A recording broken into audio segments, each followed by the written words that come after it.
How many times have you had a tough day at work and daydream about retirement? All you're hooking up to is 2, 3, 4, and 5.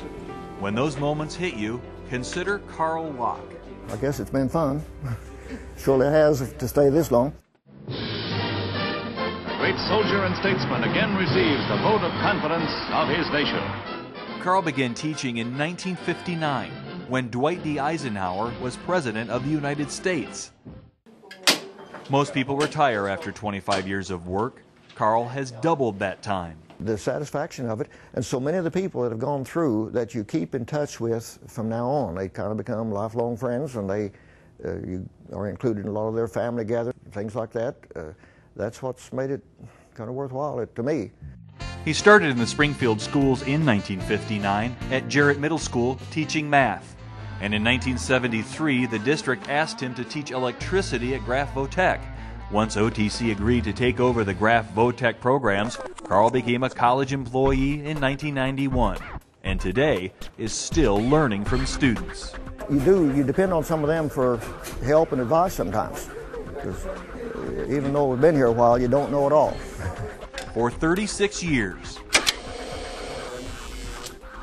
teaching electricity has been his attraction, educating thousands of students about the basics. Mr. Locke, he's not really strict, but not really loose. He lets you get by with quite a bit of stuff, but there's a certain point that you can push him too far, and you know when that point is, because he kind of lets you know, but he's the best teacher I've ever had. He'll help you on whatever you need. I mean, he teaches it, and then he'll go through it on the board to make sure everybody knows it, and then if you need extra help, you can go up to his desk. He'll show you how to go through it step by step. He doesn't use textbooks, instead uses binders filled with his knowledge of electricity over the years. These file cabinets are material that's been produced locally. His influence goes beyond the volts, amps, wiring, and circuits. The impression he leaves on students lasts a lifetime. Carl taught kids morality. If you needed to talk, if you had a problem, Carl would stay until the next morning to talk with you about any kind of problem, whether it was education or life in general. For someone of his knowledge to respect me makes me feel pretty good, and he'd do anything in the world for me, and I'd do anything in the world for him. So, a successful CarlLocke alum, Lee Beeman, owns one of the largest electrical contracting businesses in Springfield. I just can't imagine not having the opportunity to be able to be taught by him. He's a remarkable person. After 50 years, Carl is retiring. His electricity classes don't draw the students like they once did, but he will still be in the classroom because he wouldn't have it any other way.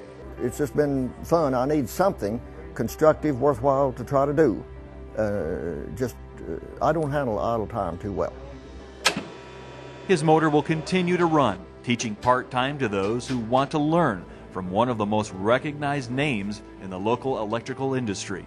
Partly for me, it just helps keep a person alert and active. And, as I've told people, I'm a lot better off hanging around with a bunch of teenagers than I am playing bingo with old people. During his half-century of teaching, Carl says students haven't changed all that much, except modern technology causes a bit of a problem at times. The cell phones have come on so strong, and the little music players, these are becoming a distraction to students. They're taking some of their attention away from what they used to do. Because of the structure of the state's retirement system, he's been losing money for the past 10 years. I'm having to pay to get to work here.